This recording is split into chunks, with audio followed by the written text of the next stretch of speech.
Buenas tardes, mi nombre es Jennifer Bustamante y hoy les hablaré sobre los temas tratados en la unidad 3 y 4 de la materia evaluación psicológica. Uno de los primeros temas tratados en la unidad 3, tenemos el rol de la observación en la psicología. La observación, como ya sabemos, es frecuentemente utilizada en la psicología ya que nos permite estudiar el comportamiento del sujeto tanto en condiciones artificiales, por ejemplo, durante la ejecución de pruebas, en situaciones experimentales, como en las condiciones naturales y cotidianas de su vida, ya sea en el hogar, la escuela, el trabajo, entre otras. El examinador plantea estímulos al sujeto, como pruebas, preguntas, etc., y debe registrar tanto las respuestas como los comportamientos que éste manifiesta durante la sesión. En la interpretación de los resultados de las observaciones es necesario ir más allá de lo que se ve y se oye para identificar conflictos, motivos, posibles estados de frustración, de satisfacción y otros, pero siempre partiendo de la objetividad de lo registrado. Otro de los temas de esta unidad son las partes de la entrevista en la psicología, que como primer punto tenemos la preentrevista. En esta fase se incluyen todos los puntos relativos previos cara a cara entre el paciente y el psicólogo. Toda esta información la anotará de forma breve y esquemática. Luego tenemos la presentación de la persona que entrevista. En este caso suele tratarse del terapeuta o psicólogo, el cual ofrece su nombre al paciente y habla de su especialización y su experiencia dentro del ámbito de la psicología. Luego de esto tenemos la presentación del principio de confidencialidad. El terapeuta posee el deber de calificar como confidencial cualquier documento que, en base a su juicio, puede influir en el paciente. Luego de esto tenemos el motivo de consulta, que normalmente adquiere la forma de una queja o de un malestar. Luego de esto tenemos la identificación. En este punto se suelen identificar los comportamientos y pensamientos del paciente en relación a un determinado tema que suele ser motivo de la consulta. Tenemos también las expectativas, que esta se trata de obtener la información del paciente en base a las expectativas que tiene acerca del proceso terapéutico en el que está inmerso. Otro punto es el cierre, que cuando se han superado todos los puntos anteriores se produce el cierre de la sesión.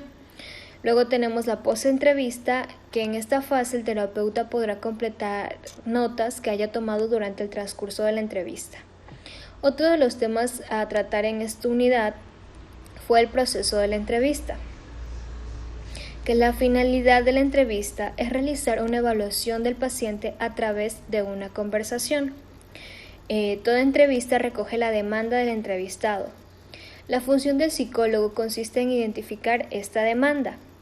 El lugar de la entrevista queda acordado de manera previa y la mayor parte de las entrevistas psicológicas tienen lugar en la consulta del psicólogo. La entrevista comienza con un desconocimiento mutuo de los dos actores de la conversación. En cuanto a su duración, suele oscilar entre los 40 y 60 minutos. Y como último tema de los tratados en la unidad 3 tenemos la recogida de datos y su análisis. La elección entre los numerosos métodos de recopilación de datos depende de las variables que se vayan a medir en el momento, del origen y de los recursos disponibles que vayamos a utilizar. Las técnicas de observación son un conjunto de herramientas orientadas a evaluar un fenómeno, un individuo o un grupo de personas, en la cual nos permite acercarnos a la realidad del sujeto para conocerla estudiando sus conductas y comportamientos observables. Existen diversas formas de observación según sea el objetivo en el caso a investigar o evaluar, tales como la entrevista, autoinformes, técnicas proyectivas y subjetivas. Los análisis o interpretaciones incluyen valoraciones, interrogaciones y juicios complejos que se interpretan y se elige la opción que más aparece ajustada, decisión que no se lleva a cabo ni por capricho ni de manera mecánica, sino mediando siempre un razonamiento que lo justifique antes. Unidad 4. Tenemos la evaluación de los procesos de atención. Dentro de estos primeros temas de la unidad 4 tenemos el tema de la evaluación de los procesos de atención, que como ya sabemos, dado que el concepto de atención es complejo y ha evolucionado a través de la historia de la psicología, es fácil comprender que muchas de las pruebas marcadoras de atención no miden lo mismo. También sabemos ya que la atención no es unitaria y que la constituyen componentes diversos, como la atención selectiva, el nivel de activación, las funciones ejecutivas múltiples e independientes. De manera que una de las pruebas que miden unos componentes y otras miden otros componentes. Algunas miden todos o varios las mezclan. Además, muchas de estas pruebas tienen su origen en un concepto intuitivo o sentido común de atención, con o sin validez de un constructo, y otras están motivadas por la teoría cognitiva o por la práctica clínica, y algunas surgen de la psicología diferencial. Otro de los temas tratados en la unidad 4 es la evolución de las funciones ejecutivas. Como ya sabemos, las funciones ejecutivas nos permiten realizar la correcta y eficiente en muchas de nuestras actividades del día a día. Así pues, evaluar estas funciones ejecutivas puede ser de gran ayuda en diferentes ámbitos de la vida. En ámbitos académicos, como para saber si el alumno va a controlar bien su conducta durante las clases o si va a organizar un buen estudio. En ámbitos clínicos, como para saber si un paciente va a presentar dificultades para adaptar sus impulsos o sus estados emocionales a la situación. O en ámbitos profesionales, para saber si los trabajadores van a poder resolver los problemas imprevistos que se presenten y tomar las decisiones pertinentes de manera adecuada. Por eso, mediante una completa evaluación neuropsicológica, podemos medir de una manera eficaz y fiable las diferentes habilidades cognitivas como las funciones ejecutivas. Dentro de otros temas tenemos la evaluación del pensamiento crítico. La necesidad más inmediata para evaluar las habilidades del pensamiento surge de saber si una intervención, un programa de enseñar o pensar funciona o no. Si se instruye para mejorar determinadas habilidades, es imprescindible saber si esta enseñanza tiene algún efecto. Para ver esta influencia debemos comparar el rendimiento después de la instrucción con el obtenido antes de la misma.